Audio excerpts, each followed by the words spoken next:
జర్నలిస్టుల సంక్షేమానికి వచ్చే బడ్జెట్లో 30 కోట్లను కేటాయిస్తామని ప్రకటించారు తెలంగాణ ముఖ్యమంత్రి కేసీఆర్. ఆ నిధులతో జర్నలిస్టుల కుటుంబాలను ఆదుకుంటామని భరోసా ఇచ్చారు. తన పుట్టినరోజు సందర్భంగా ప్రగతి భవన్లో జనహిత హాల్లో జర్నలిస్ట్ కుటుంబాలతో సమావేశమయ్యారు ముఖ్యమంత్రి కేసీఆర్. చనిపోయిన జర్నలిస్టుల కుటుంబ సభ్యులకు ఆర్థిక సాయాన్ని ఇచ్చారు. ఒక్కో కుటుంబానికి ₹1,00,000 చొప్పున చెక్కులు అందించారు. చనిపోయిన జర్నలిస్ట్ కుటుంబాల్లో ఇల్లు లేని వారికి డబుల్ బెడ్రూమ్ ఇల్లు ఇస్తామని, పెళ్లి కావాల్సిన కూతురు ఉంటే ₹3,00,000 సాయం చేస్తామని హామీ ఇచ్చారు ముఖ్యమంత్రి. జర్నలిస్టుల కథ అంతా పైన పడారు లోన రోటారం అన్నట్టు ఉన్నది. మీదికి బాగానే కనబడుతుంది, కానీ వెనుక మరి చూస్తే ఏడేమి లేదు, అంత ఇబ్బందికరంగానే ఉన్నది. ఇక ఇంతకుముందు సరే మనకు హైదరాబాద్లో 4 జాగాలు ఇస్తే కూడా మొత్తం కొట్టేసి మనం మిగిలిపోయినాం. ఈ మధ్య ప్రయత్నాలు చేస్తున్నాం.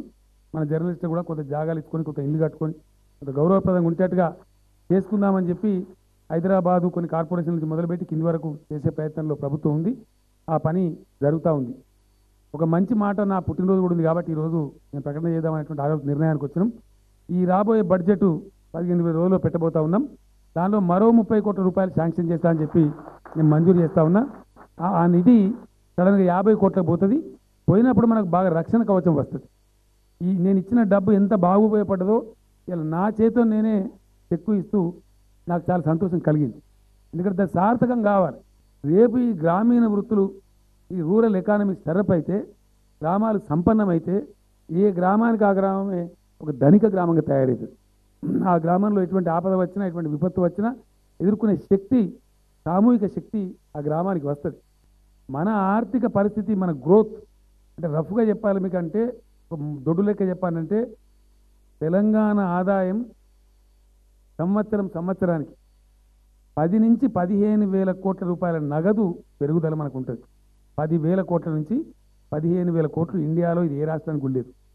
ఇంత డబ్బు ఉన్నప్పుడు మరి ఇక్కడ పేదరికం ఎందుకు ఉండాలా? ఇక్కడ మన వృత్తి పని వాళ్ళు ఎందుకు చిన్నబోయి ఉండాలా? ఎందుకు అన్నబడి ఉండాలా? ఉండడానికి వీలు లేదు. ఆ కార్యాచరణనే ఈ రాష్ట్ర ఆర్థిక పరిస్థితి మీద నాకు సమగ్రమైనటువంటి, సంపూర్ణమైనటువంటి అవగాహన ఏర్పడ్డ తర్వాత చాలా ధైర్యంగా దీనికి. తల్లిదండ్రులను పట్టించుకొని సర్కారీ ఉద్యోగులకు షాక్ ఇవ్వనుంది తెలంగాణ ప్రభుత్వం. జీతం కట్ చేసి అమ్మా నాన్నలకు అందించనుంది కేసీఆర్ సర్కార్. అందుకోసం పాత చట్టాలకు పదును పెడుతోంది. ఇప్పటికే 60కి పైగా ఫిర్యాదులు అందడంతో దారికి రాని ఉద్యోగులపై కఠిన చర్యలకు రెడీ అవుతోంది. మాతృదేవోభవ, పితృదేవోభవ అని తల్లిదండ్రుల్ని దైవంగా పూజించే సమాజం మనది. కానీ పెంచి పెద్ద చేసి తాము పస్తులున్న పిల్లల్ని ఉన్నత చదువులు చదివించిన అమ్మ నాన్నలు ఇప్పుడు నిరాదరణకు గురవుతున్నారు. ప్రభుత్వ ఉద్యోగాలు చేస్తూ వేలకు వేల జీతాలు తీసుకుంటూ లగ్జరీ లైఫ్ అనుభవిస్తూ కూడా అమ్మా నాన్నల్ని పట్టించుకోని వారు చాలా మంది ఉన్నారు.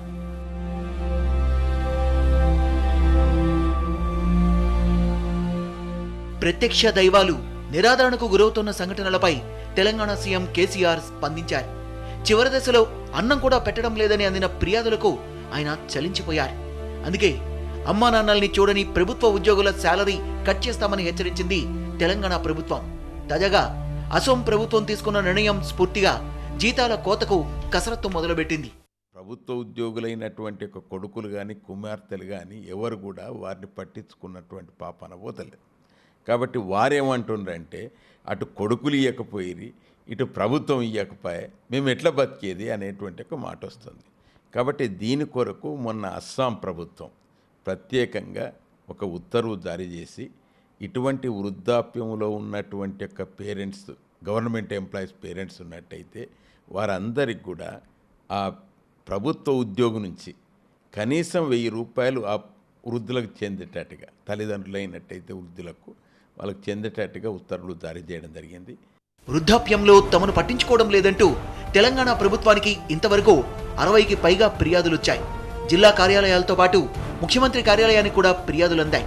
తమ బాగోగులు చూడడం లేదని ఏ ప్రభుత్వ ఉద్యోగి పైన కంప్లైంట్ వచ్చినా ఆ పరిధిలోని ఆర్డీఓ దర్యాప్తు జరిపి కనీసం ₹1,000 ఆ తల్లిదండ్రుల పోషణకిప్పించే చట్టం ప్రస్తుతం అమల్లో ఉంది. దాన్ని ఇంకాస్త కఠినతరం చేస్తూ తల్లిదండ్రులకు పెన్షన్ రూపంలో అందించాలని ప్రయత్నిస్తోంది తెలంగాణ ప్రభుత్వం. సీఎం గారికి అసలు బీదరికం మీద యుద్ధం చేసే ముఖ్యమంత్రి అంటేనే కేసీఆర్. కాబట్టి ఆ బీదరికంతో ఉన్నటువంటి యొక్క వృద్ధులు ఎవరైతే ఉంటారో, తల్లిదండ్రులే వాళ్ళ పిల్లలు ప్రభుత్వ ఉద్యోగులైనప్పటికీ కూడా ఆ విధంగా ఉన్నటువంటి యొక్క జీవన పరిస్థితులను గమనించి పెన్షన్ మంజూరు చేసేటువంటి అవకాశం మా ముఖ్యమంత్రి గారికి ఉంటుంది. అటువంటి ప్రభుత్వ ఉద్యోగం చేస్తున్నటువంటి తల్లిదండ్రులకు వారు గ్రామీణ ప్రాంతాల్లో నివాసం ఉన్నట్టయితే వారు పట్టించుకోకపోతే తప్పకుండా ఆ వృద్ధులకు కూడా వారికి పెన్షన్ మంజూరు చేసేట్లో మా రాష్ట్ర ప్రభుత్వం కూడా ముందుంటుంది అనేటువంటి విషయాన్ని కూడా చెప్తున్నాం. తల్లిదండ్రులకు బాసటగా నిలుస్తూ సీఎం కేసీఆర్ తీసుకుంటున్న చర్యల్ని ఉద్యోగ సంఘాలు కూడా స్వాగతిస్తున్నాయి. వృద్ధాప్యంలో అమ్మానాన్నలకు అన్నం పెట్టని సర్కారీ ఉద్యోగుల తాట తీయాల్సిందే అంటున్నాయి. తెలంగాణ ముఖ్యమంత్రి కేసీఆర్ జన్మదినం సందర్భంగా ప్రగతి భవన్లో జనహిత కార్యక్రమం ప్రారంభమైంది. ఇకపై వివిధ వర్గాల ప్రజలను స్వయంగా జనహితలో కలుసుకుంటారు ముఖ్యమంత్రి. ఈ కార్యక్రమంలో భాగంగా మొట్టమొదట దివంగత జర్నలిస్టుల కుటుంబాలతో సమావేశమైన కేసీఆర్ 84 మంది జర్నలిస్టుల కుటుంబాలకు ₹1,00,000 చొప్పున ఆర్థిక సహాయాన్ని అందజేశారు. మరోవైపు ఓయూ శతాబ్ది ఉత్సవాలకు సర్వం సిద్ధమవుతోంది. అటు నిరసన ర్యాలీలు కొనసాగుతున్నాయి. తెలంగాణలో రాజకీయ పరిస్థితులపై మనతో మాట్లాడడానికి వాటి వారధికి అతిథిగా వచ్చారు టీఆర్ఎస్ ఎమ్మెల్యే గణేష్ బిగాల.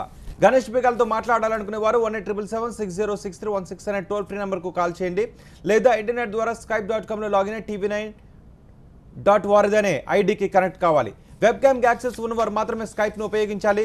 మీ వీడియో డిస్ప్లే కాకుంటే కాల్ డిస్కనెక్ట్ అవుతుంది. మీ సిస్టమ్ వీడియో చాట్ని సపోర్ట్ చేయకపోతే ఇందుకు ముందు చెప్పిన టోల్ ఫ్రీ నెంబర్ 1-877-7063116 ఈ నెంబర్కు కాల్ చేయండి. ఇక గణేష్ బిగాలతో మాట్లాడదాం. హలో అండి గణేష్ బిగాల గారు. గణేష్ గారు, ఈరోజు ముఖ్యమంత్రి కేసీఆర్ జన్మదినం సందర్భంగా ఏ కొత్త నిర్ణయాలు తీసుకున్నారు, మీరు ఎలా సెలబ్రేట్ చేసుకున్నారు? స్వయంగా నేను కూడా వెళ్ళి వారికి శుభాకాంక్షలు చెప్పడం జరిగింది. మరి పొద్దున్నే ఈరోజు ఉదయం TV9 ద్వారా కూడా శుభాకాంక్షలు తెలపడం జరిగింది. మార్నింగ్ ఈరోజు డిస్కషన్లో కూడా ఇక్కడ నుంచి చెప్పడం, మరి ప్రత్యక్షంగా వెళ్ళి గౌరవ ముఖ్యమంత్రి గారిని కలిసి కూడా అక్కడ విష్ చేసి రావడం జరిగింది. ఈ జనహిత కార్యక్రమం ఏదైతే ఒక బిల్డింగ్ని ఇనాగ్రేషన్ చేశారో ఈరోజు మొదటి రోజు జర్నలిస్టులను కలుసుకోవడం, వాళ్ళ కుటుంబాలను కలుసుకోవడం, వాళ్ళకు ఒక మెసేజ్ ఇవ్వడం, అంటే రేపటి నుంచి నేను ప్రజలకు అందుబాటులో ఉండబోతున్నాను, ఎవరైనా కూడా ఏ వర్గం ప్రజలైనా కూడా వచ్చి నేరుగా ముఖ్యమంత్రిని కలిసే అవకాశం ఉంది అని చెప్పేసి కూడా ఈరోజు ఒక మెసేజ్ ఇవ్వడం జరిగింది.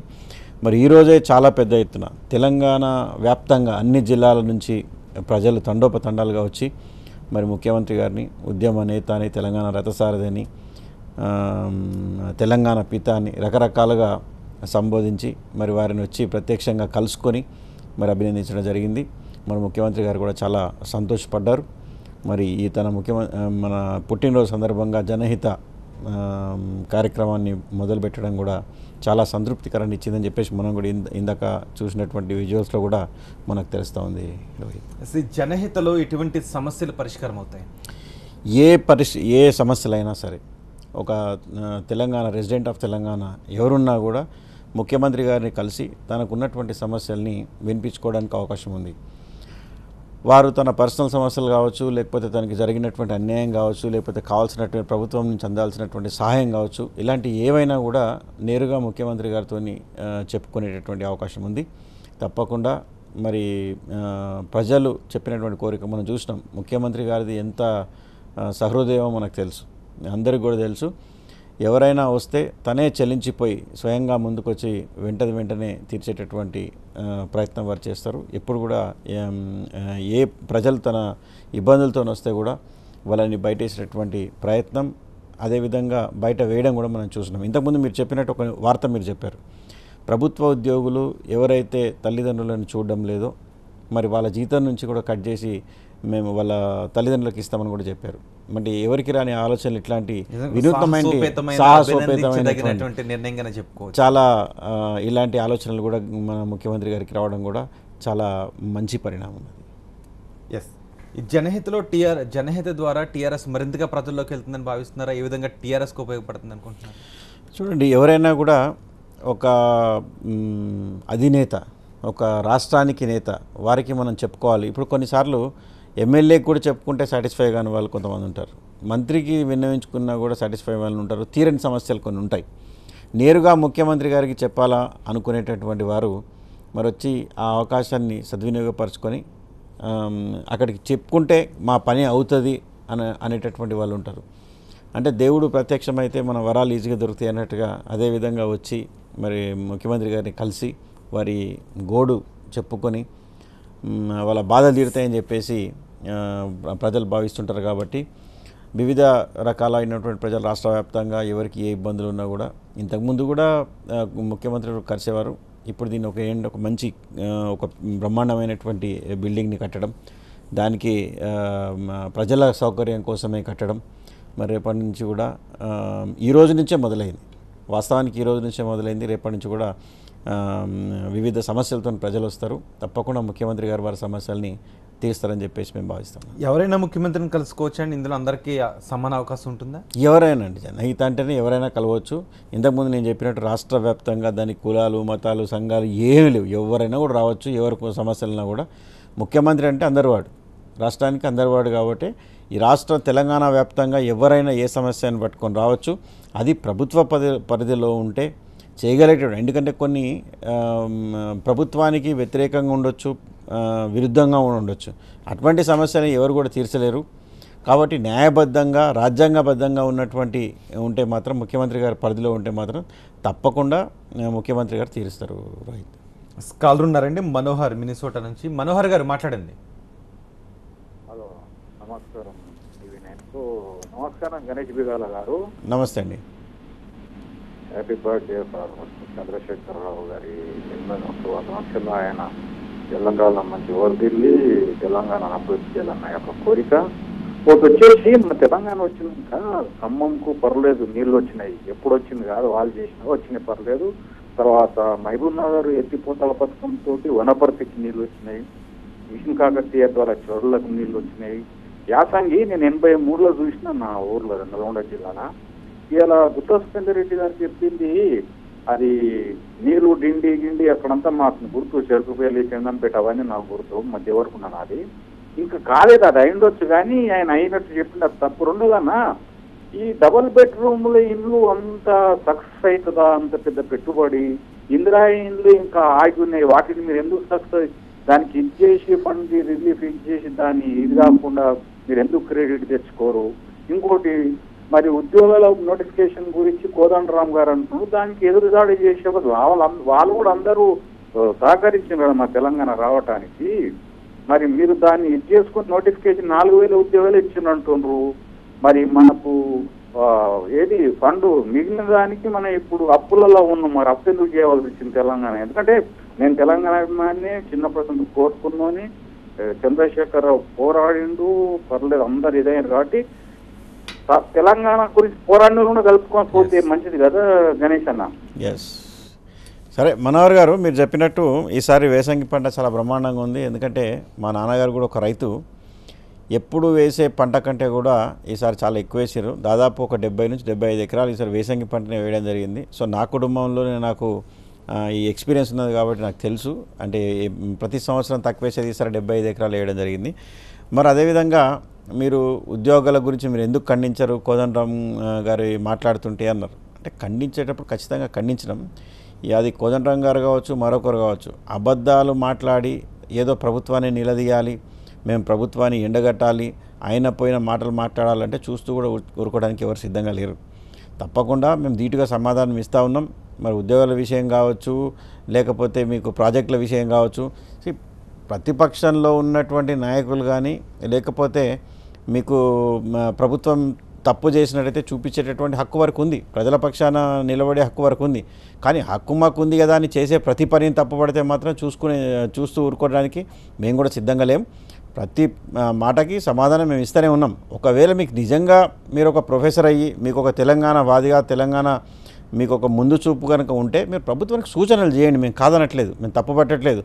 కానీ మల్లన్న సాగర్ కడితే ఎందుకు కట్టిందని, మీరు భూమి సేకరణ చేస్తే ఎందుకు చేసిరని, ఇట్లా మీరు రకరకాలైనటువంటి కాలుకేస్తే మెడకి మెలకేస్తే కాలుకేసేటటువంటి పద్ధతి కోదండరామ్ గారు మానుకోవాలని చెప్పేసి మేము చాలా సందర్భాల్లో చెప్పినాం. మీరు ఉద్యోగాల విషయంలో మాట్లాడినా, ఏ విషయంలో మాట్లాడినా చెప్పడానికి టీఆర్ఎస్ నాయకులు, ఉద్యమ నాయకులు మేము కూడా సిద్ధంగా ఉన్నాం. మనోహర్ గారు మరో కాల్ ఉన్నారండి, రాజారాం దుబాయ్ నుంచి. రాజారాం గారు మాట్లాడండి.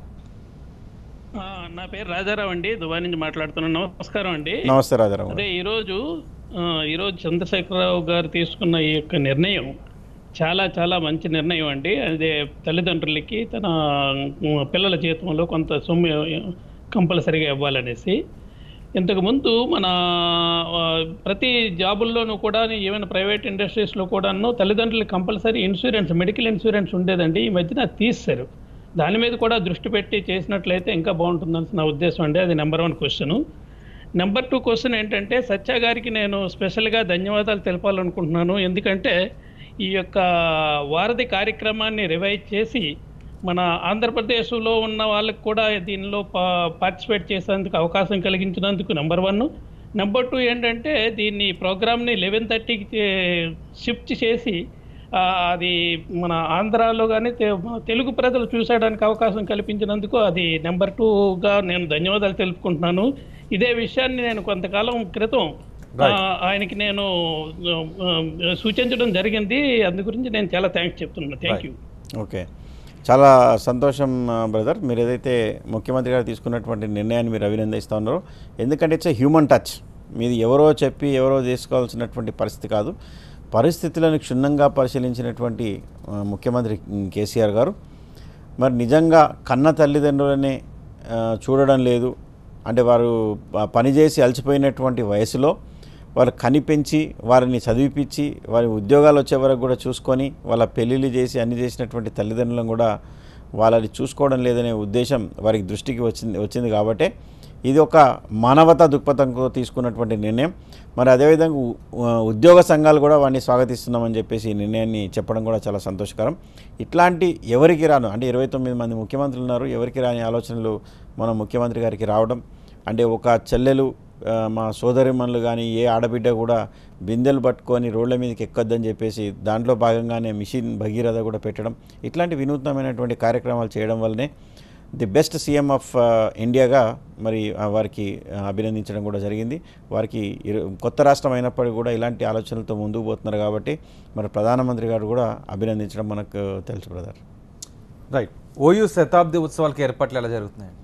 చాలా బ్రహ్మాండంగా జరుగుతున్నాయి. ఎందుకంటే ఉస్మానియా యూనివర్సిటీ అంటేనే మన రాష్ట్రానికి, హైదరాబాద్ నగరానికి ఒక వన్నె తెచ్చేటటువంటి యూనివర్సిటీ.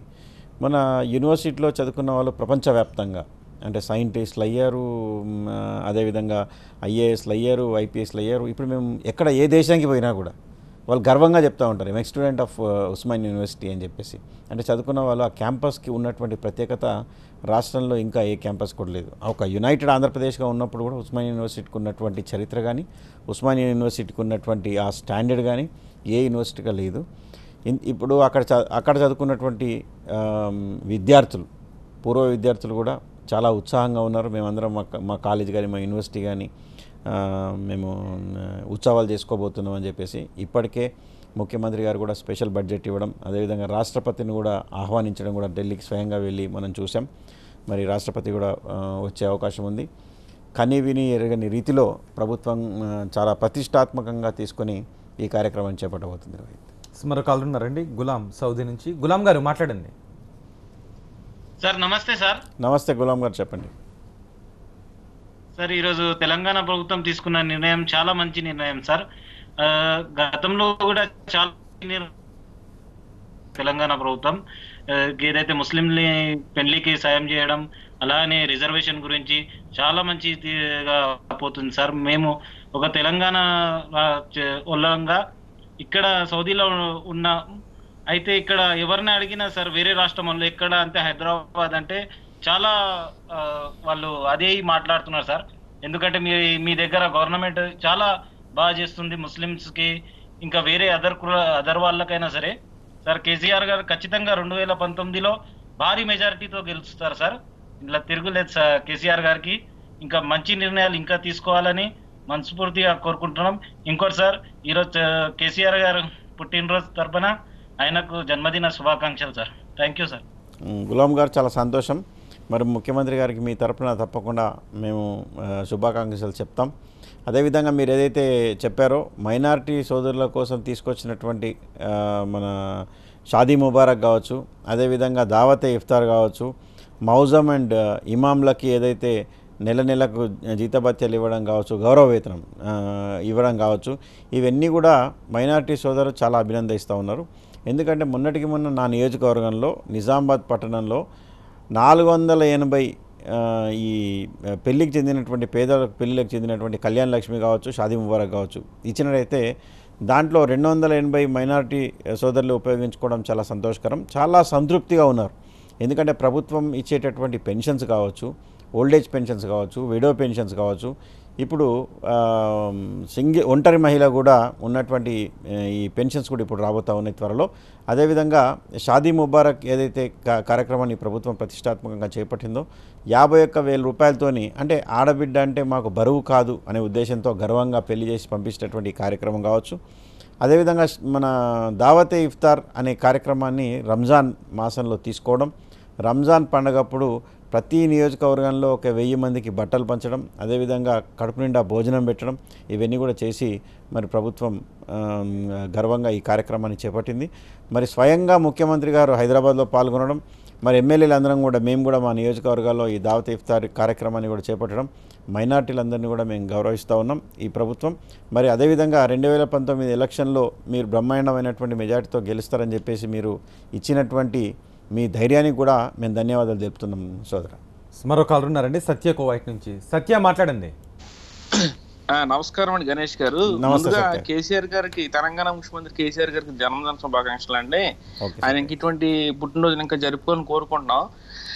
నేను ఒక 2 క్వశ్చన్లు అంటే, ఇప్పుడు నేను బేసిక్ గా ఆంధ్ర ప్రాంతం నుంచి, కానీ కేసీఆర్ గారు తెలంగాణ రాష్ట్రం సాధించి చాలా మంచి మంచి కార్యక్రమాలు, మంచి మంచి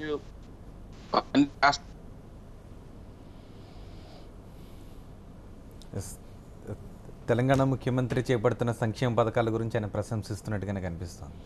సరే సత్య గారు, చాలా సంతోషం. మీ ప్రశ్న సగంలో కట్ అయినప్పుడు కూడా మీరు మాట్లాడినటువంటి తీరు, మీరు ఆంధ్రప్రదేశ్ నుంచి ఉన్నాం, తెలంగాణ డివైడ్ అయ్యి మంచి పని చేశారని చెప్పేసి కూడా మీరు అంతవరకు మాకు అర్థమైంది. చాలా సంతోషం. మీరు అభినందిస్తున్నట్టుగానే మేము భావిస్తూ ఉన్నాం. మేము కూడా కోరుకునేది ఒకటే, 2 రాష్ట్రాలుగా విడిపోవాలి, సోదరులా కలిసి ఉండాలని చెప్పేసి మేము కోరుకున్నాం. ఎందుకంటే మీరు ఆంధ్ర ప్రాంతం నుంచి అని చెప్పారు కాబట్టి ఈ విషయం చెప్తున్నాను. ఎప్పుడు కూడా తెలంగాణ కోరుకున్నది ఒకటే, మాకు అన్యాయం జరుగుతుంది కానీ మీకు అన్యాయం జరగాలని మేము ఎప్పుడు కోరుకోలేదు. 2 రాష్ట్రాలు విడిపోయి సోదరులా కలిసి ఉండాలని చెప్పేసి మేము కోరుకున్నాం. ఆంధ్రప్రదేశ్ కూడా బాగుండాలి, అదే మనం పోటీతత్వంతో పనిచేయాలి, తెలంగాణ కూడా ఆంధ్రప్రదేశ్ కూడా. మొన్న జరిగినటువంటి మన దేశవ్యాప్తంగా జరిగినటువంటి పోటీలో పోటాపోటీగా మనం ఇద్దరం తెలంగాణ ఆంధ్రప్రదేశ్ 2 కూడా పోటీపడి దాదాపు దగ్గరగా ఉన్నాయి. చాలా సంతోషం సత్య గారు. Welcome back. మరో కాలర్ ఉన్నారండి, ప్రమోద్ కొలంబస్ నుంచి. ప్రమోద్ గారు మాట్లాడండి. హాయ్ అండి. అదే ఇప్పుడు చెప్తున్నారు ఇండియాలోనే బెస్ట్ సీఎం అని. కేకులు పార్టీలు చేసినంత మాత్రాన బెస్ట్ సీఎం కాదండి. జయలలితకు అంతకన్నా ఎక్కువ కేకులు కోసారు, అంతకన్నా ఎక్కువ చేశారు. శశికళకు అంతకన్నా ఎక్కువ చేశారు. సో అదేం కేకులు కోసి సెలబ్రేషన్ చేసినంత మాత్రాన అది గ్రేట్ కదండి. అండ్ ఇంకొకటి, మీరు ఇప్పటివరకు ఏం సాధించారండి టీఆర్ఎస్ లో? ఇంత చేసి అసలు ఏం సాధించారు? మా అంటే మోడీని పిలిపించి అదేదో ఓపెనింగ్ చేయించారు, అంతకు మించి భగీరథ తప్ప ఏం చేశారు? మీ ప్రశ్న అడగండి ప్రమోద్ గారు, మీ క్వశ్చన్ అడగండి. అదే ప్రశ్న అండి, వాటినే. ఓకే, సోదరుడు ఈరోజు మన బర్త్డే చూసి తట్టుకోలేకపోయినట్టున్నాడు. ఎందుకంటే ఆయన ఏ పార్టీ ఏ ప్రాంతం తెలియదు, కానీ అది ఇండైజేషన్లా కనిపిస్తూ ఉంది. So this is not a question.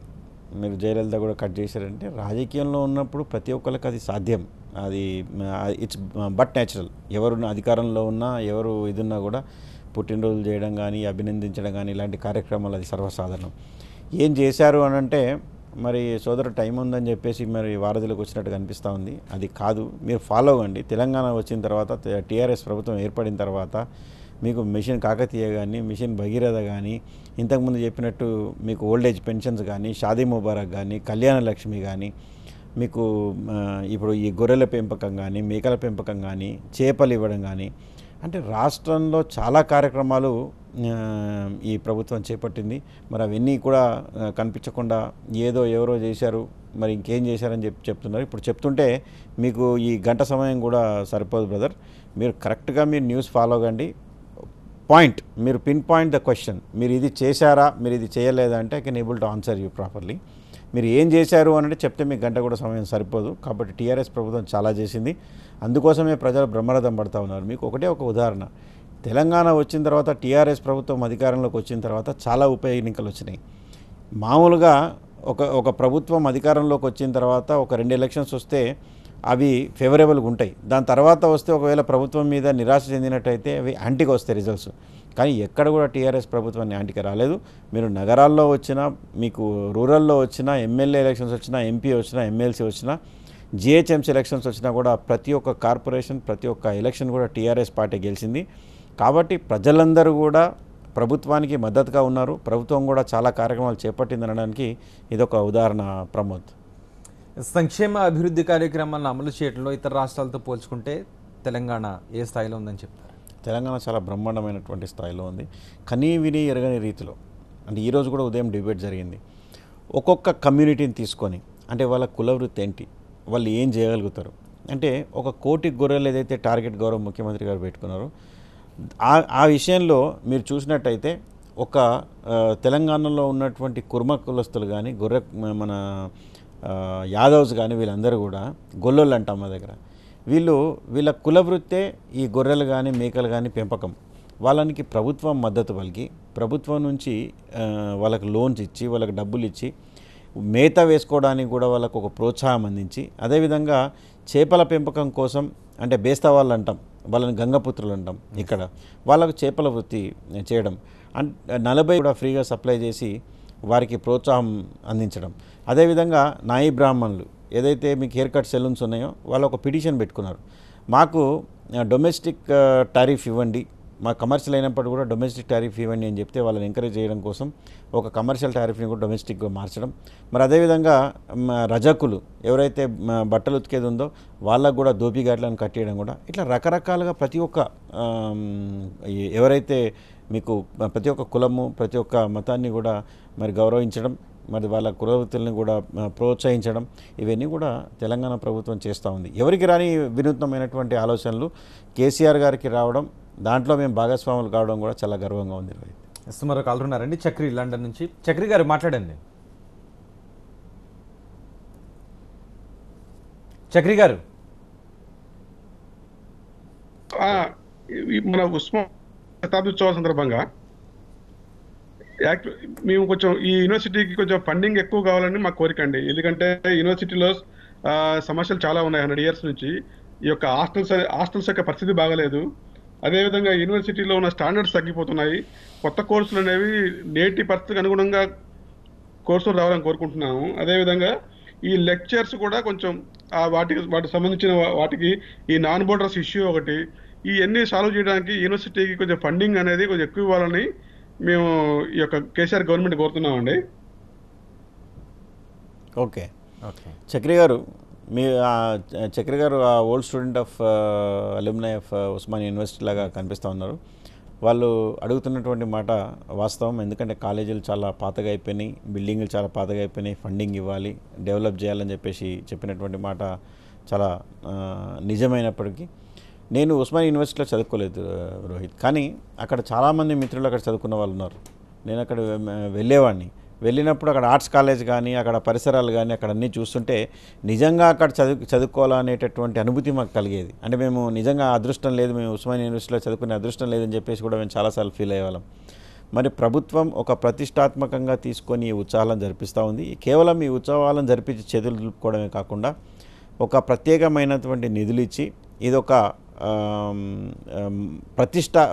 ప్రతిష్టాత్మకమైనటువంటి ఒక యూనివర్సిటీ తెలంగాణకు ఉంది కాబట్టి అత్యధిక నిధులు ఇచ్చి అక్కడ ఉన్నటువంటి బిల్డింగ్లని రిపేర్ చేయడం కానీ, లేకపోతే కొత్త బిల్డింగ్లు కానీ కట్టడం అని, ఈ ఉస్మానియా యూనివర్సిటీ స్థాయి తగ్గకుండా దాన్ని పెంచే విధంగా ఈ ప్రభుత్వం ఖచ్చితంగా కార్యక్రమాలు చేపడుతుంది. చక్రి గారు, మరో కాల్ ఉన్నారండి, అశోక్ నేలకొండపల్లి నుంచి.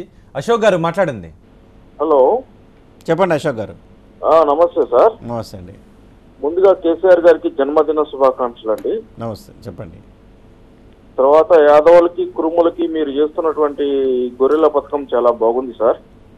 ధన్యవాదాలు. హలో, చెప్పండి అశోక్ గారు, చెప్పండి, వింటున్నా. గొర్రెల పథకం చాలా బాగుంది సార్. ఓకే. ప్లస్ ఇంకా ఈ పాలకు సంబంధించిన ఉత్పత్తులకు సంబంధించినటువంటి పథకాలు పెడితే ఇంకా బాగుంటాయి సార్. కేసీఆర్ గారికి మీ సలహా అండి. మాది ఇంకో సలహా అండి. ఇప్పుడు రేవంత్ రెడ్డి గారు ఇష్టం వచ్చినట్టు మాట్లాడుతున్నారు సార్. ఆయన కొద్దిగా అదుపు చేయండి సార్ ఆయన్ని. ఓకే. అట్లానే చంద్రబాబు నాయుడిని ఆ కేసు ఒకటి ఉంది కదండి, ఓటుకు నోటు కేసు, అది ఎందుకు ఆయన్ని అరెస్ట్ చేయలేకపోతున్నారు అనేది మా క్వశ్చన్ అండి. Okay okay, thank you sir. Okay, Ashok garu, మీరు ఖమ్మం జిల్లా నేలకొండపల్లి నుంచి మాట్లాడుతున్నారు, నాకు అర్థమైంది. మీరు ఏదైతే మన రేవంత్ రెడ్డి గురించి మీరు చెప్పారో అదుపు చేయండి అని ఒక ప్రతిపక్ష నేతగా, ఒక ఎమ్మెల్యేగా ఆయన ఏం మాట్లాడినప్పుడు కూడా కట్టడి చేసేటటువంటి శక్తి సామర్థ్యాలు అన్నీ కూడా మాకున్నాయి. అసెంబ్లీలో ఆయన మాట్లాడినప్పుడు అసెంబ్లీలో ఏ విధంగా టీఆర్ఎస్ ఎమ్మెల్యేలు ఆయనకు సమాధానం చెప్పారో మీరు చూసినారు. కానీ కొంతమంది నోటికొచ్చినట్టు మాట్లాడితే వాళ్ళ విఘ్నతకే వదిలేసినటువంటి పరిస్థితి మేము ఉంటాయి. ప్రజలు చూస్తూ ఉన్నారండి టీవీలో, ఇప్పుడు మీరే మాట్లాడుతూ ఉన్నారు, ఆయన ఇష్టం వచ్చినట్టు మాట్లాడుతూ ఉన్నాడని. అట్లా మాట్లాడిన వాళ్ళకు ఈ సంఘంలో కానీ ఇక్కడ కానీ గౌరవం ఉండదు. ఒక పద్ధతి ప్రకారం నిజంగా ప్రభుత్వం తప్పు చేసినట్టయితే మీరు ఈ తప్పు చేశారని చెప్పేసి వేలెత్తి చూపించేటటువంటి హక్కు ఎవరికైనా ఉంది, మరి అది చూపెట్టచ్చు. కానీ నోటిని అదుపులో పెట్టుకోకుండా మాట్లాడితే మాత్రం మాతో సహా ప్రజలు కూడా ఎవరు సహించే ప్రశ్నే లేదు. అదేవిధంగా చంద్రబాబు నాయుడు గారి కేసు గురించి మీరు అడిగారు. మరి ఆ కేసు గురించి ప్రభుత్వ పరిశీలనలో ఉంది. తప్పకుండా అది న్యాయ పరిధిలో ఉంది.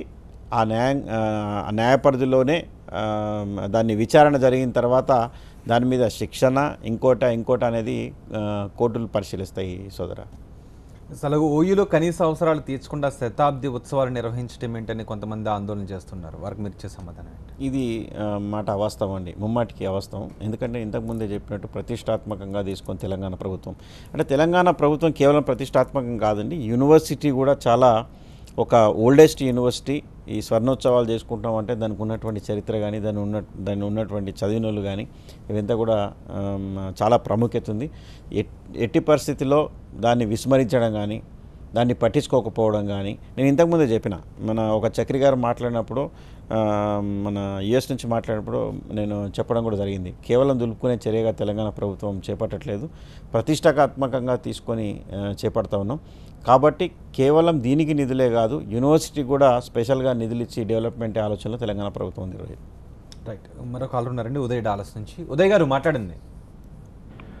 గణేష్ గారు నమస్తే అండి. నమస్తే అండి. Yeah, I think KCR garu is doing very good అండి. One major thing that is totally changed is the ground water table అండి. Is brought in a lot of reservoirs, I mean at least low level reservoirs, correct, lot of them, and also the power sector for industry and regular domestic use, he freed it up totally. That's why there is a natural growth in industries and economy also. మీకు 10,000 crores per annum taxes కూడా పెరుగుతున్నాయి అంటే investment is going in the right direction. Plus 1, 2, 3 I wanted to specify that still probably needs a lot of focus is your hospitals, and I think you need to cluster them, or distribute them couple of other locations so these hospitals don't get crowded this much. అది కొంచెం అది దాని మీద ఎక్కువ పెడితే money కూడా పెడితే మంచిది. Next even the small scale the farmers, వాళ్ళకి first maybe for the first 100 quintals of their produce at a little higher rate, first 100 quintals at least, వాళ్ళకి కొంచెం rate of the the buying rate, MSP rate ఎక్కువ ఇస్తే better. they get a break even on the rate. Next, even on small scale units, any small scale units below 1 crore or so, power tariff kuda valaki subsidy iste, they will survive and they can make some profit also and grow. ఇంకా చేయొచ్చు, but I think he's making a good foundation for the next next 5 years, next 10 years, maybe next 25 years also, by going to the ground level design చేస్తున్నారు on everything and in every sector, which which the Andhra chief ministers have not done, and they have not done in Andhra also, they have not done for Telangana also. And one thing is not increasing is I don't think is increasing the debt like everybody are telling. The debt right. is very much in 3 to 3.5% the fiscal deficit, the FRBM rule. Okay Uday, మాకు అర్థమైందండి మీ ప్రశ్న. మీరు ఏదైతే మీరు అభినందించారో ground water table పెరిగింది తెలంగాణలోని, అది వాస్తవం కూడా. అది మిషన్ కాకతీయలో భాగంగా ఏవైతే చెరువుల్లో నీళ్లు ఉన్నాయో మరి వర్షాలు పడినటువంటి కారణంగా ఆ చెరువులో నీళ్లు నిలిచినటువంటి కారణంగా గ్రౌండ్ టేబుల్ పెరిగినటువంటి మాట వాస్తవం. నంబర్ 1. నంబర్ 2, ఏదైతే మనకు పవర్ సప్లై ఉందో నిరంతరంగా మనకు ఏదైతే కరెంట్ సప్లై ఇస్తూ ఉన్నారో దాన్ని కూడా అధికారులని ప్రభుత్వాన్ని అభినందించాల్సినటువంటి అవసరం ఉంది. మరి last CM of Andhra Pradesh, United Andhra Pradesh ఏదైతే కిరణ్ కుమార్ రెడ్డి గారు ఉన్నారో, తెలంగాణ రాష్ట్రం విడిపోయిన తర్వాత అంధకారంలో ఉంటుంది, అసలు కరెంట్ ఎక్కడిది అని చెప్పినటువంటి మరి కిరణ్ కుమార్ రెడ్డి గారు ఈ సర్ప్రైజ్డ్, లైక్ ప్రజలందరూ కూడా చాలా సంతోషంతో అన్ని సెక్టర్స్ ఆఫ్ ప్రజలు కూడా, అంటే లైక్ మీకు డొమెస్టిక్ పవర్ కావచ్చు, ఇండస్ట్రియల్ పవర్ కావచ్చు, కమర్షియల్ పవర్ కావచ్చు, ఏవైనప్పటికీ కూడా మరి ప్రభుత్వం చాలా ప్రజలందరూ ఆశ్చర్యపోయే విధంగా నిరంతరంగా కరెంట్ సప్లై చేయడం కూడా చాలా అభినందనీయం. అదేవిధంగా మీరు ఫార్మర్స్ గురించి కూడా మీరు చెప్పారు. మరి ఫార్మర్స్కి ఒక మీరు ఏది ఎంకరేజ్ చేయాలని చెప్పారు. ఇప్పటికే మరి టీఆర్ఎస్ ప్రభుత్వం పనిచేస్తూ ఉంది. ఎక్కడ కూడా ఏ సెక్టర్ని కూడా విస్మరించట్లేదు బ్రదర్ ఉదయ్. ఎందుకంటే మార్కెట్స్లో కూడా మేము చూస్తూ ఉన్నాం. మార్కెట్స్లో ఈ మార్కెట్స్ అని చెప్పేసి, అంటే అక్కడ ఒక మిడిల్ మ్యాన్ వ్యవస్థని తీసే విధంగా, అంటే డైరెక్ట్గా రైతు మార్కెట్కి తీసుకొచ్చి తన సరుకుని ఎలాంటి బ్రోకరేజ్ ఛార్జెస్ లేకుండా అమ్ముకోవడం కావచ్చు, ఆన్లైన్ బ్యాంకింగ్ ద్వారా కూడా చేసుకోవడం కావచ్చు, అంటే ధర వాళ్ళకి ఎక్కువ రావడం. అదేవిధంగా ఇప్పుడు ఇక్కడ ప్రభుత్వం నుంచి ఒక డ్రిప్ ఇరిగేషన్ కావచ్చు, లేకపోతే మీకు వ్యవసాయానికి చెందినటువంటి ఒక ట్రాక్టర్స్, యంత్రలక్ష్మి అని చెప్పేసి ఒక ట్రాక్టర్ సబ్సిడీ మీద ఇవ్వడం కావచ్చు, చాలా రకాలైనటువంటి కార్యక్రమాలు తెలంగాణ ప్రభుత్వం చేపడుతూ ఉంది. అది రైతులకు దాంతోపాటు చాలా లాభాలు ఉన్నాయి. అదేవిధంగా మీరు ఒక గేదెలు కానీ, ఒక కోళ్ల ఫారాలు కానీ, రకరకాలైనటువంటి అన్నిటికి కూడా గ్రీన్ షెడ్స్ కానీ, ఇవన్నిటికి కూడా మరి ప్రభుత్వం మంచి రాయితీలను ఇస్తుంది. ఉదయ్ గారు, తెలంగాణ రాష్ట్ర సాధనలో ఓయూ పాత్ర కూడా చాలా కీలకం. ఇప్పుడు ఓయూ అభివృద్ధికి టీఆర్ఎస్ సర్కార్ ఎలాంటి కార్యక్రమాలు చేపట్టబోతుంది? రోహిత్, ఇంతకుముందే నేను చెప్పినట్టు ఓయూ అంటేనే ఒక మంచి యూనివర్సిటీ అని చెప్పేసి ఇప్పటికి ఒక 3-4 సార్లు మనం చెప్పడం జరిగింది. దానికి ఒక ప్రత్యేకత ఉంది. ఉద్యమాలు ఎక్కడి నుంచి జరిగినప్పటికి కూడా ఓయూకు ఎవరు కూడా సాటి రారు. అక్కడ ఉన్నటువంటి విద్యార్థులు కానీ, అక్కడ నుంచినటువంటి శక్తి కానీ, ఎక్కడ ఏ యూనివర్సిటీ నుంచి చేసినా కూడా, అంటే అందరూ చేస్తేనే తెలంగాణ వచ్చింది, అందరూ పార్టిసిపేట్ చేస్తేనే వచ్చింది. కానీ ముందుగా మొదలయ్యేది ఓయూ నుంచే మొదలవుతూ ఉండే. కాబట్టి దానికి ఉన్నటువంటి ప్రత్యేకత ఇంకా ఎవరికి లేదు, ఎవరికి ఉండదు కూడా. ఎందుకంటే oldest university in the state and very prestigious university in the state. కాబట్టి పూర్వ విద్యార్థులు కానీ ఎవరు కానీ ఆందోళన పడాల్సినటువంటి అవసరం లేదు. అంటే నిజంగా ప్రభుత్వం నిధులు ఇస్తుందా లేదని, అది ప్రభుత్వ పరిధిలో ఉంది. ఖచ్చితంగా దాన్ని ప్రతిష్ట ఏమాత్రం దిగకుండా దాన్ని పెంచే విధంగా టీఆర్ఎస్ ప్రభుత్వం తప్పకుండా చర్యలు చేపడతారు. ఓయూకి న్యాక్ అక్రిడేషన్ కోసం కూడా చాలామంది అడుగుతున్నారు. యూజీసీకి ఏమైనా ప్రత్యేక నివేదికను సమర్పించి న్యాక్ అక్రిడేషన్ కోసం పోరాడే అవకాశం కూడా ఉంటుంది? పోరాడే అవకాశం కానీ, దాంట్లో ఉన్నటువంటి సాధ్యాలు పరిశీలించి ఒకవేళ సాధ్యపడితే మాత్రం తప్పకుండా టీఆర్ఎస్ ప్రభుత్వం దాని మీద శ్రద్ధ చూపి వచ్చే విధంగా మాత్రం చర్యలు తీసుకుంటారు. ఇప్పటికే హామీల అమలు విషయంలో కోదండరాం టీఆర్ఎస్ చిత్తశుద్ధిని శంకిస్తూ ఉన్నారు. ఆయన 22వ తారీఖున నిరుద్యోగ ర్యాలీ కూడా తీస్తామంటున్నారు. దీనిపై మీ స్పందన? అంటే కోదండరాం గారికి పొద్దున్నే స్పందించి కూడా మాట్లాడడం జరిగింది. ఇంతకుముందు కూడా నేను చెప్పడం జరిగింది. ప్రభుత్వం తప్పు చేసినట్టయితే మీరు ప్రజల పక్షాన నిలబడి మాట్లాడే హక్కు మీరు అసెంబ్లీలో ఉన్న ప్రతి ఒక్క ఎమ్మెల్యేకు ఉంది, ప్రతి ఒక్క రెసిడెంట్ ఆఫ్ తెలంగాణ కూడా ఉంది. మీరు తప్పు చేస్తే నిలదీయచ్చు. ఒకవేళ మీ దగ్గర ఏమైనా ఉంటే వాల్యుబుల్ సజెషన్స్ ఉంటే కూడా ప్రభుత్వంకు ఇవ్వచ్చు. ప్రభుత్వం కూడా మీరు ప్రతిపక్షం చెప్తే మేము వింటాము అనే స్థాయిలో కూడా టీఆర్ఎస్ ప్రభుత్వం ఎప్పుడు లేదు. ఒక ఉదాహరణ కూడా ఈరోజు నేను చెప్పడం జరిగింది. మరి మన పీసీసీ అధ్యక్షులు లేచి ఒకసారి లేచి అన్నారు, మార్కెట్ కమిటీ చైర్మన్స్ని మీరు చేస్తున్నారు కదా, ఉత్తమ్ కుమార్ రెడ్డి గారు చేస్తున్నారు కదండి, మహిళలకు కూడా మీరు రిజర్వేషన్ పెడితే బాగుంటుంది అని చెప్తే వెంటనే ముఖ్యమంత్రి గారు ఒక్క క్షణం కూడా ఆలోచించకుండా, ఉత్తమ్ కుమార్ రెడ్డి గారు మీరు మంచి సూచన చేశారండి, తప్పకుండా మేము మహిళలకు రిజర్వేషన్ పెడతాం, ఇప్పటివరకు లేదు కానీ ఇప్పుడు మేము పెడతామని చెప్పేసి మాట్లాడి వెంటనే ఆశ్చర్యానికి గురైనారు. ఉత్తమ్ కుమార్ రెడ్డి గారు కూడా లేచి నిజంగా చాలా ధన్యవాదాలండి అని చెప్పేసి మాట్లాడినటువంటి సంఘటనలు. మేము కోదండరాం గారు కూడా నిజంగా మీరు వాల్యుబుల్ సజెషన్స్ ఇస్తే మేము అభినందిస్తాం, మేము దాన్ని స్వీకరిస్తాం. కానీ కోదండరాం గారు చేసినటువంటి పని అట్లా లేదు.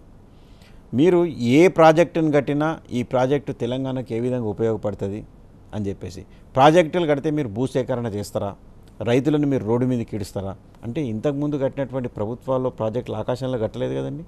భూములు సేకరించే కట్టారు కదా. మీరు ఏ ప్రాజెక్టు ఏ పేరు తీసుకున్నా కూడా భూసేకరణ జరిగిన తర్వాతనే ప్రాజెక్టులు కట్టారు. మరి పోలవరం అయితే 7 మండలాలు మునిగిపోతూ ఉన్నాయి. మరి దాని గురించి ఎందుకో మాట్లాడరు. తెలంగాణలో కట్టేటటువంటి ప్రాజెక్టుల గురించి మీరు మాట్లాడుతూ ఉన్నారు. మరి తెలంగాణలో మీరు చాలామంది ఉద్యోగాలు రాలేదని చెప్పేసి మీరు మాట్లాడుతూ ఉన్నారు. తెలంగాణ పోరాడిందే నిధులు, నియామకాలు, మా నీళ్లు అని చెప్పేసి మేము పోరాడినాం. అది మాకు తెలుసు, అది మాకు తెలుసు. కానీ సిపిఎం లాంటి పార్టీలు కూడా మద్దతును పలుకుతున్నాయి. అవునండి, మేము అదే చెప్తా ఉన్నాం. మేము ఉద్యోగాలు ఇప్పిస్తామని చెప్పినటువంటి మాట వాస్తవం, ఇప్పిస్తున్నటువంటి మాట కూడా వాస్తవం.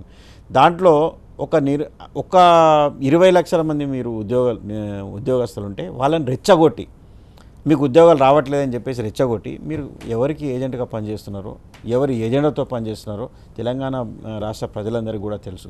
మరి జేఏసీ మీదని చెప్తే, జేఏసీ మీదే అని చెప్పి మీరు జేఏసీగా మేము పోరాడుతున్నామని ముమ్మడికి కాంగ్రెస్ ఏజెంట్తోనే పనిచేస్తుంది. దాంట్లో డౌట్ ఏం లేదు. ఎందుకంటే జేఏసీలో ఉన్నటువంటి ప్రధానమైనటువంటి నాయకులు ఈరోజు స్వామి గౌడ్ గారు ఉన్నారు. గౌరవంతో తీసుకొచ్చి ముఖ్యమంత్రి గారు తీసుకొచ్చేసి మండలి చైర్మన్ సీట్లో కూర్చోబెట్టారు. అత్యుత్తమైనటువంటి ప్రోటోకాల్ పదవి అది. దాని తర్వాత శ్రీనివాస్ గౌడ్ గారు వచ్చేసి ఈరోజు మహబూబ్ నగర్ ఎమ్మెల్యేగా ఉన్నారు. అదేవిధంగా విఠల్ గారు వచ్చేసి మీకు టీఎస్పీఎస్సీ దాంట్లో మెంబర్గా ఉన్నారు. మరి దేవి ప్రసాద్ గారు కూడా ఎమ్మెల్సీ సీట్ ఇచ్చినప్పుడు కూడా కొద్ది ఓట్లతో ఆయన ఓడిపోవడం జరిగింది. ఈ విధంగా ఇప్పుడు శ్రీధర్ గారు ఉన్నారు. ఈరోజు రాష్ట్ర గ్రంథాలయ చైర్మన్గా నిలబడి, వీళ్ళందరూ జేఎస్ నేతలు కాదా? వీళ్ళందరూ జేఎస్ నేతలే. ఒక్క కోదండరామ్ గారే జేఏసీ అనడం మాత్రం పొరపాటు. ప్రధానమైనటువంటి జేఏసీ నాయకులందరూ కూడా టీఆర్ఎస్ పార్టీలో ఉన్నారు. ఒక ఎజెండా పట్టుకొని ఎవరికో వత్తాసు పలుకుతూ, ఒక పార్టీకి వత్తాసు పలుకుతూ టీఆర్ఎస్ని ఇరుగున పడేయాలా అనేది ఆలోచించడం అది వారి వల్ల, కోదండరామ్ గారి వల్ల కాదు. మీరు ప్రొఫెసర్ అయితే నిజంగా తెలంగాణ పట్ల మీకు చిత్తశుద్ధి ఉంటే మీరు సూచనలు చేయండి. తెలంగాణ ప్రభుత్వం ఉంటే తప్పు చేస్తే మీరు నిలదీయండి, మేము కాదనట్లేదు. చేసిన ప్రతి పనిని మీరు తప్పుగా చూపిస్తే మేము పోరాడడానికి మేము కూడా ఉన్నాం, మేము కూడా సిద్ధంగా ఉన్నాం, మేము కూడా ఉద్యమ నాయకులమే. మీరు చేసిన ప్రతిదాన్ని మేము స్వీకరించడానికి సిద్ధంగా లేము. రైట్, మరో కాల్ ఉన్నారండి, సంతోష్ కోదాడ నుంచి. సంతోష్ గారు మాట్లాడండి. గణేష్ అన్న నమస్తే అన్న. చెప్పండి. నమస్తే గణేష్ అన్న, ఈ 3 క్వశ్చన్స్ అన్న. ఒకటి ఏంటి అంటే, మన కేసీఆర్ గారు గారి పరిపాలన గురించి సూపర్ అన్న. అంటే ఇక అసలుకి తిరుగులేదన్నమాట. ఇంకో 10 కాదు 20 సంవత్సరాలు ఉన్నా కానీ ఓకే కేసీఆర్ పరిపాలన గురించి ఎవరు వేలెత్తి చూపెట్టడానికి ఏముండదు. ఇంకొకటి ఏంటంటేనా, మనము జిల్లాలు ఇప్పుడు రోడ్లు, ఫస్ట్ ఆఫ్ ఆల్ హైదరాబాద్ లో రోడ్లు, కుక్కట్పల్లి కాన్స్టిట్యుయెన్సీలో ఈవెన్ కేటీఆర్ గారు వచ్చినప్పుడు, నేను ఒక ఐటీ ఎంప్లాయీ అన్నా, మేము చూసినప్పుడు కూడా కేటీఆర్ గారు అక్కడికి వచ్చి రోడ్లు చాలా చాలా వరస్ట్ అన్న మన కుక్కట్పల్లి ఏరియాలో కానీ, ఓకే ఈవెన్ ఇటువైపు కానీ హైటెక్ సిటీ పోయే రూట్లు చాలా చాలా యాక్సిడెంట్స్ కూడా జరిగాయి. మీకు తెలిసే ఉంటుంది. కేటీఆర్ గారు స్వయంగా చెప్పారనమాట ఈ రోడ్లు ఏంటండి అని. కానీ ఇంతవరకు యాక్షన్ ఏం తీసుకోలేదన్న. అంటే నాకేమనిపిస్తుంది అంటే, మీరు కరెక్టే చేస్తున్నారు కానీ సర్టెన్ ఆఫీసర్స్ వాళ్ళు ప్రాబ్లం ఏమో అని అనుకుంటుంది. ఇంకో క్వశ్చన్ ఏంటంటే, జిల్లాలను విభజించారన్న. అంటే ఒక చిన్న సూర్యాపేటను ఒక జిల్లా, కోదాడ, ఇప్పుడు కోదాడ ఎగ్జాంపుల్ తీసుకుంటే, కానీ దానివల్ల ఏమవుతుందంటన్నా మాకు చాలా ప్రాబ్లం అన్నా. ఇప్పుడు ఏ పని జరగాలన్నా చాలా పెద్ద ప్రాబ్లం అవుతుంది. మున్సిపల్ ఆఫీసులలో కానీ లేకపోతే ఏదైనా కానీ చాలా ప్రాబ్లం అవుతుంది. ఇంకా అంటే టైం పట్టొచ్చు, నేను కాదనట్లేదు, కానీ అక్కడికి పోతే ఇక్కడ రమ్మంటారు, ఇక్కడ పోతే అక్కడ రమ్మంటారు. ఇదొకటి చాలా అన్న. ఇంకొకటి ఏంటంటే, నాకేమనిపిస్తుంది అంటే, లాస్ట్ బార్డర్ లో ఉన్న జిల్లాలను మీరు ఎక్కువ పట్టించుకోవట్లేదేమో అని అనిపిస్తుంది అన్న. అంతకన్నా ఏం లేదు. అంటే నల్గొండలో ఇప్పుడు ఫ్లోరైడ్ ఇంకా ఉంది, నీళ్లు ఓకే. ఇప్పుడు ఈ సమ్మర్ వస్తుంది, సమ్మర్ లో కూడా నాకు తెలిసి వాటర్ అయితే మాకు ఎప్పుడు ప్రాబ్లమేనా. ఫ్లోరైడ్ వాటర్ తాగి మేము మొహం కడుక్కోవాలన్నా ఫ్లోరైడ్ నీళ్ళు వస్తున్నాయి. దానికి మీరు ఏమన్నా చేస్తే, ఇప్పుడు కరీంనగర్ కానీ సిరిసిల్ల కానీ ఎలా డెవలప్ అయినాయో అట్లా ఈ లాస్ట్ జిల్లాలను కూడా డెవలప్ చేస్తే మేము చాలా రుణపడి ఉంటామన్నా. ఓకే, సంతోష్, మీ ప్రశ్న అర్థమైంది. ఫస్ట్ మీరు ప్రభుత్వాన్ని అభినందించినందుకు చాలా ధన్యవాదాలు బ్రదర్. మీరు ఏదైతే రోడ్ల గురించి మీరు చెప్పారో, టీఆర్ఎస్ ప్రభుత్వం వచ్చిన తర్వాత చాలా బ్రహ్మాండంగా రోడ్లు అయినాయి. కానీ వర్షాలు పడ్డ తర్వాత కొన్ని ఇబ్బంది అయినటువంటి మాట వాస్తవం, దాన్ని మేము కూడా ఒప్పుకుంటాం. సిటీలో కొన్ని రోడ్లు పాడైపోయినాయి. కానీ ఇప్పుడు మీరు ఎగ్జాంపుల్ రోడ్ నెంబర్ 36 మాదాపూర్లో చూసినట్టయితే ఒక పర్మనెంట్ సొల్యూషన్ దాన్ని చేస్తూ ఉన్నారు. అది ఎందుకంటే హెవీ ట్రాఫిక్ ఉన్నటువంటి రోడ్ కాబట్టి బాంబే తరహా సిమెంట్ బ్లాక్స్ని పెట్టి రోడ్ని చేస్తూ ఉన్నారు. మరి అదేవిధంగా మీరు లక్డీ కప్పుల్లో చూసినట్టయితే అక్కడ అసెంబ్లీ దగ్గర మీరు చూసినట్టయితే టెంపరీగా బీటీ రోడ్లు వేసి చేతులు దులుపుకోకుండా దాన్ని చాలా మందంతో కాంక్రీట్ రోడ్లు వేసి దాన్ని అక్కడ తీర్చిదిద్దుతూ ఉన్నారు. కొన్ని రోజులు ఇబ్బంది అయినటువంటి మాట వాస్తవం అయినప్పటికీ కూడా మరి అధిక వర్షంతో రోడ్డు పాడైపోయి అదేవిధంగా ఇక్కడ మెట్రో పనులు కూడా జరుగుతూ ఉంది కాబట్టి కొన్ని ఇబ్బందులు జరిగినటువంటి మాట వాస్తవం. కానీ త్వరలో రోడ్లన్నీ కూడా రెక్టిఫై అయిపోతాయి, అలాంటి ఇబ్బంది ఏం లేదు. మరి ఇంకోటి ఏదైతే మీరు చెప్పారో జిల్లాలు విడిపోయిన తర్వాత కొన్ని ఇబ్బందికరమైన విషయాలు జరుగుతున్నాయని చెప్పేసి మీరు ఏదైతే చెప్పారో ఎవరు కూడా ఆందోళన పడాల్సినటువంటి అవసరం లేదు.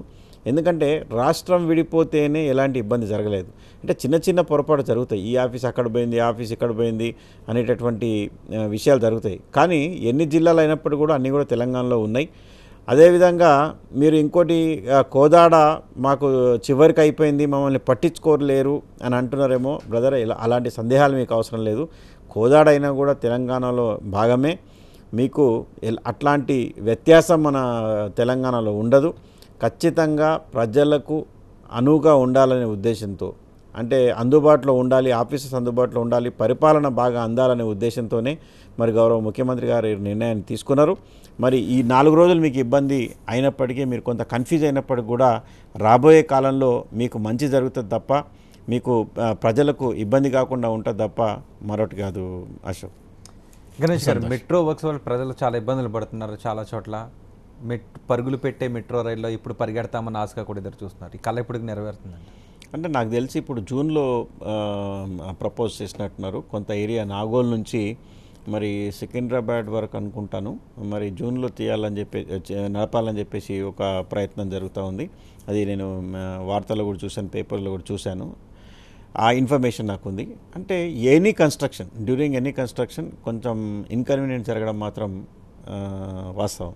అలాంటిది సిటీ వ్యాప్తంగా మెట్రో పనులు జరుగుతున్నప్పుడు ప్రజలకి ఇబ్బంది కలగడం అది కూడా బట్ న్యాచురల్. కానీ దాన్ని మినిమైజ్ చేస్తూ, ప్రజలకు ఇబ్బంది కలగకుండా మినిమైజ్ చేస్తూ ఎప్పటికప్పుడు జాగ్రత్తలు తీసుకుంటూ చేసినట్టయితే ఇబ్బందులు తగ్గిపోతాయి. కానీ ఇక్కడ 2 ఇబ్బందులు జరిగినాయి. ఎందుకంటే వర్షపాతం మనం అనుకున్నటువంటి దానికంటే చాలా ఎక్కువ వర్షం పడింది, రోడ్లు కొట్టుకుపోయినాయి. దాంట్లో మళ్ళీ ఈ మెట్రో పనులు జరగడం కూడా ఇలాంటి ఇబ్బందులు జరిగినాయి. కానీ గవర్నమెంట్ ఏంటంటే టెంపరీగా ఏదేదో పైపైన రోడ్లు వేసేసి పైపైన బీటీ చేసేసి నల్లగేసేసి పోదామనే చర్యలు చేపట్టకుండా ఒక్కొక్క రోడ్ మేము చూసినాం. ఇప్పుడు మీరు గచ్చిబౌలి పోతూ ఉంటే అక్కడ నుంచి రోడ్ అసలు బాగుండేది కాదు, ఇప్పుడు చాలా బ్రహ్మాండమైనటువంటి రోడ్ అయింది. అంటే ఓవర్ నైట్లో అన్నీ సాధ్యం కావు, నేను అనేది అదే. ఇప్పుడు రోడ్ నెంబర్ 36లో కొన్ని రోజులు ఇబ్బంది పడ్డటువంటి మాట వాస్తవం, ఇప్పుడు చాలా బ్రహ్మాండంగా అయింది. లకడికప్పుల్లో కొన్ని రోజులు ఇబ్బంది అయింది, ఇప్పుడు చాలా బ్రహ్మాండంగా అయింది. అంటే దానికి అధికారులు కానీ కాంట్రాక్టర్లు కానీ దానికి ఒక వ్యవస్థ ఉంటుంది. కాంట్రాక్ట్లు ఇవ్వాలి, టెండర్లు రావాలి, మరి వర్షం ఆగిపోవాలి, వర్షం ఆగిపోయిన తర్వాత మీకు టెండర్లు పిలిచి వాళ్ళు ముందుకు వచ్చి చేయడం, ఇదంతా దీనికి కొంచెం జరిగినప్పుడు కూడా ప్రభుత్వంలో ఎవరున్నా, మంత్రులు ఎవరున్నా, ముఖ్యమంత్రులు ఎవరున్నా, అధికారులు ఎవరున్నా కూడా ఈ ప్రాసెస్ అనేది జరగాల్సిందే. మరి అన్నీ కూడా రెక్టిఫై అవుతున్నాయి, ఒక పర్మనెంట్ సొల్యూషన్తో ముందుకు పోతా ఉంది. 2019లో 90 సీట్లు సాధించి సోనియా గాంధీకి కానుకగా ఇస్తామని కోమటిరెడ్డి అంటున్నారు. ఎవరి నమ్మకం వాళ్ళది. ఎందుకంటే ఆ మాత్రం నమ్మకం వారికి లేకపోతే వారు పార్టీలో పనిచేయలేరు. ఆ మాత్రం ధైర్యంతో వాళ్ళు ముందుకు రాకపోతే ప్రతిపక్ష పాత్ర పోషించలేరు. మీరు ఈరోజు బీజేపీడైనా తెలుగుదేశాన్ని చంద్రబాబు గారిని అడిగినా కూడా అదే మాట చెప్తారు. మీకు రేవంత్ రెడ్డి గారిని అడిగినా రేవంత్ రెడ్డి అదే మాట మాట్లాడతారు. అసలు ఏముంది, కాంగ్రెస్కి మేమే ప్రధాన ప్రతిపక్షం అవుతామని చెప్పేసి కూడా మాట్లాడిన ఆశ్చర్యం లేదు. ఎందుకంటే వాళ్ళకు ఉండేటటువంటి నమ్మకం వాళ్ళకు, మాకు ఉండేటటువంటి నమ్మకం మాకు. అంటే ప్రజల యొక్క నాడిని మేము చూసినాం, ప్రజల దగ్గర మేము రోజు చూస్తాం కాబట్టి వాళ్ళ మనసులో ఏముంది. ఇప్పటికే ఇంతకుముందు నేను ఒకసారి చెప్పాను రోహిత్, మీకు ఎన్ని ఉప ఎన్నికలు వచ్చినా కూడా టీఆర్ఎస్ పార్టీ గెలుస్తూ వస్తుంది. నిజంగా టీఆర్ఎస్ పార్టీ పైన ప్రజలకు ఇష్టం లేకపోతే ఉప ఎన్నికలు గెలవు. కానీ ఎప్పటికప్పుడు ఇంతింత వటుడింత అనే విధంగా మా మెజార్టీ పెరుగుతుంది తప్ప ఎక్కడ కూడా తగ్గలే. ఇదే మీకు ప్రధానమైనటువంటి సూచన. మరి కోమటిరెడ్డి వెంకటరెడ్డి గారు ఒక సీనియర్ నాయకుడిగా వారి పార్టీ మీద నమ్మకం ఉండొచ్చు, కానీ మాకు మా తెలంగాణ ప్రజల మీద పూర్తి విశ్వాసం ఉంది. వారు టీఆర్ఎస్ పార్టీ నిజమైన పార్టీ, టీఆర్ఎస్ పార్టీ నిజమైన తెలంగాణ పార్టీగా వారు గుర్తిస్తున్నారు. ఇంకా రాబోయే కాలంలో 2019లో టీఆర్ఎస్ పార్టీ అధికారంలోకి రావడం ఖాయం. మరొక కాలర్ ఉన్నారండి, రామ్మోహన్ ఓహాయో నుంచి. రామ్మోహన్ గారు మాట్లాడండి. గణేష్ గారు నమస్కారం అండి. నమస్తే అండి. కేసీఆర్ గారికి జన్మదిన శుభాకాంక్షలు. నమస్తే, చెప్పండి. నా క్వశ్చన్ ఏంటంటే యాక్చువల్గా మన 2014 ఎలక్షన్స్ అప్పుడు కేసీఆర్ గారు మా కాన్స్టిట్యున్సీకి వచ్చారండి. వచ్చి మొదటి విడతలో 5,000 డబుల్ బెడ్రూమ్ ఇల్లు ఇస్తానన్నారు. ఇప్పటి వరకు ఒక్క ఇల్లు లేదు. ఇంకొకటి 1,00,000 ఎకరాలకు నీళ్లు కూడా ఇస్తున్నారు. కానీ మా ఊర్లో ఈ రోజు పరిస్థితి ఏంటంటే 500 రూపాయలు పెట్టి ట్యాంకర్ కొనుక్కొని నీళ్లు తాగే పరిస్థితిలో ఉంది. అంటే రామ్మోహన్ గారు అంటే తన నియోజకవర్గం మీద చెప్పడం మర్చిపోయినట్టున్నాడు. మా నియోజకవర్గానికి అన్నారు అచ్చంపేట. ఇప్పుడు రామ్మోహన్ గారు నిజామాబాద్ పట్టణానికి 1,500 ఇళ్ళు ఇస్తామని చెప్పేసి కేసీఆర్ గారు ప్రకటించినటువంటి వాస్తవం, అది నా నియోజకవర్గంలో. కానీ ఈరోజు వరకు ఒక్కటి రాలేదు, అది కూడా వాస్తవం. మీకు ఎందుకు చెప్తున్న ఈ విషయం అంటే కొన్ని టెక్నికల్ ప్రాబ్లమ్స్ ఉన్నాయి. ఏదైతే ప్రభుత్వం రేటు పెట్టిందో ఆ రేట్కి ఎవరు కాంట్రాక్టర్స్ ముందుకు రాలేదు. కొన్ని నియోజకవర్గాల్లో ఇప్పటికే మొదలైనవి. ఇప్పుడు నిజామాబాద్లో మేము ఫౌండేషన్ స్టోను ఈ నెలలోనే చివరి వారంలో మేము వేయబోతా ఉన్నాం. 1,500 ఇళ్ళకు కూడా మేము కట్టడం మొదలుపెడతా ఉన్నాం. ఎందుకంటే కాంట్రాక్టర్ ముందుకు రానప్పటికీ కూడా ప్రభుత్వం ఏం చేయలేదు. కానీ వాళ్ళకి రాయితీలు ఇచ్చి వాళ్ళని ప్రోత్సహిస్తూ ఉంది. అంటే ఒక శాండ్ ఫ్రీ అని చెప్పేసి ట్యాక్సులు లేకుండా సిమెంట్ ఇవ్వడం కానీ, ఈఎండీని తగ్గించడం కానీ, ఇలాంటి కార్యక్రమాలన్నీ కూడా ప్రభుత్వం చేపట్టి కాంట్రాక్టర్లు లాభపడే విధంగా వాళ్ళని ప్రోత్సహించే విధంగా మరి ఈ నిర్ణయం తీసుకుంటే మరి ఇప్పుడిప్పుడే కాంట్రాక్టర్లు ముందుకు వచ్చినటువంటి మాట వాస్తవం. లేట్ అయింది కానీ అది వాంటెడ్లీ మేము చేసినటువంటి మాట వాస్తవం కాదు. మరి ఇప్పుడిప్పుడే అన్ని నియోజకవర్గాల్లో కూడా పనులు త్వరలో మొదలవుతూ ఉన్నాయి. ఫిబ్రవరి మార్చిలో అన్నీ కూడా షెడ్యూల్ అయినాయి. ఈ టూ బెడ్రూమ్ ఇల్లులు అన్నీ ఇంతకుముందు ముఖ్యమంత్రి గారు చెప్పినటువంటి నంబర్స్ ఏవైతే ఉన్నాయో అవన్నీ కూడా కట్టి తీరుతాం, దాంట్లో ఎలాంటి సందేహం లేదు బ్రదర్. అదేవిధంగా మీరు 1,00,000 ఎకరాలకు నీళ్ళు ఇస్తామని చెప్పేసి మరి ముఖ్యమంత్రి గారు చెప్పారు, కానీ ఇప్పటికి కూడా మీకు రాలేదంటున్నారు. కానీ అన్ని సాగునీటి ప్రాజెక్టులు కూడా కన్స్ట్రక్షన్లో ఉన్నాయి. మీరు ఒక పాలమూరు ఎత్తిపోతల పథకం తీసుకోండి, మీరు ఏ పథకం తీసుకున్నా కూడా ఈ 2 సంవత్సరాలు 2.5 సంవత్సరాల్లో అయ్యేటటువంటి ప్రాజెక్టులు కాదు. దానికి భారీ నిధులు కావాలి, దానికి భారీ సామాగ్రి కావాలి. ఈ తెలంగాణ వ్యాప్తంగా ప్రాజెక్టులు కావాలంటే కనీసం ఒక 5 సంవత్సరాల నుంచి 10 సంవత్సరాలు పట్టేటటువంటి సమయం ఉంది. దానికి చాలా పెద్ద ప్రణాళిక ఉంది. కాబట్టి ఇచ్చినటువంటి మాట తప్పే ప్రసక్తి లేదు. ఖచ్చితంగా మీ నియోజకవర్గానికి 1,00,000 ఎకరాలు తీసుకొస్తామని ముఖ్యమంత్రి గారు ఏదైతే చెప్పారో తప్పకుండా 4 వెనుకైనప్పుడు కూడా వచ్చేటటువంటి మాట వాస్తవం సార్. తెలంగాణలో ప్రతిపక్షాలు విపక్షాల పాత్ర ఏ విధంగా ఉందని మీరు అనుకుంటున్నారు? అంటే ప్రతిపక్షాల ఎప్పుడైనా కూడా మేము ప్రజల పక్షం ఉంటామని చెప్పేసి ప్రతిపక్షాలు భావిస్తాయి. అంటే స్వపక్షం ఏదైనా తప్పు చేసినట్టయితే నిలదీయడం కానీ ఇది సర్వసాధారణం. ఎవరు విపక్షంలో ఉన్నా ఎవరు స్వపక్షంలో ఉన్నా this is all regular process. కానీ మేము కూడా ప్రభుత్వంలో ఉండి కూడా ప్రతిపక్షాలను ఎప్పటికప్పుడు గౌరవిస్తూ వాళ్ళు ఇచ్చినటువంటి సూచనలను తీసుకొని ఎన్నో సందర్భాల్లో ముఖ్యమంత్రి గారు జానారెడ్డి గారిని పొగడడం, ఒక ప్రధాన ప్రతిపక్ష నేతను కూడా పొగడడం.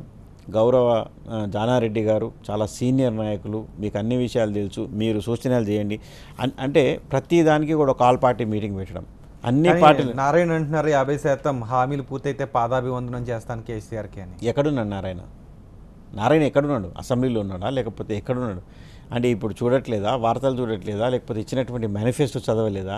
టీఆర్ఎస్ పార్టీ 2014లో మేనిఫెస్టో ఏమి ఇచ్చింది, మరి ఎన్ని సాధ్యమైనాయి, ఎన్ని సాధ్యం కాలేదు? మిషన్ భాగీరథ ఇస్తామని చెప్పేసి ఎప్పుడైనా చెప్పిందా? చెప్పలేదే.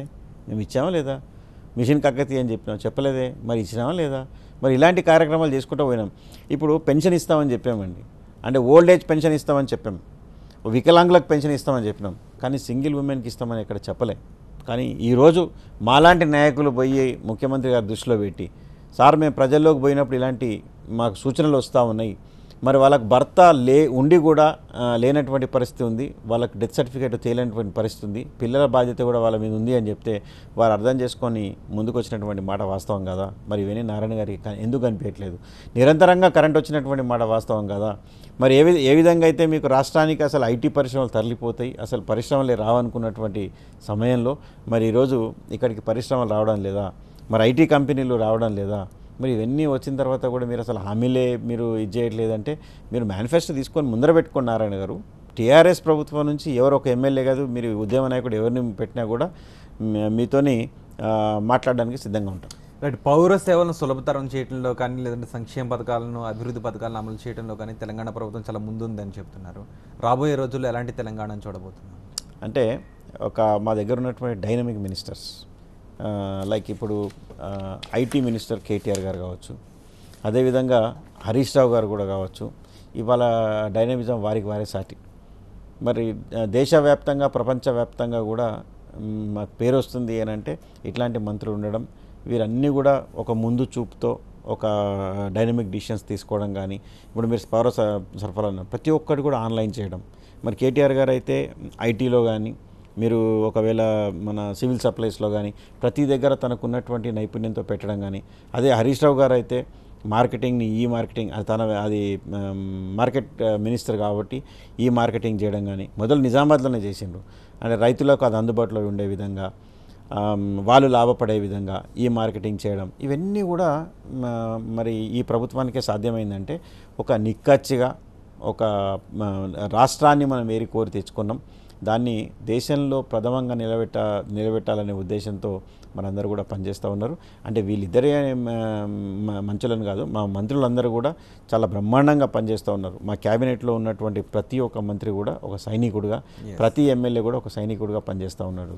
Thank you very much Ganesh గారు, టీవీ స్టూడియోకి వచ్చి వార్తలో పాల్గొని ప్రజలతో మాట్లాడినందుకు. ఇవి రోజు వార్త విశేషాలు. తాజా సమాచారం కోసం చూస్తూనే ఉండండి TV9.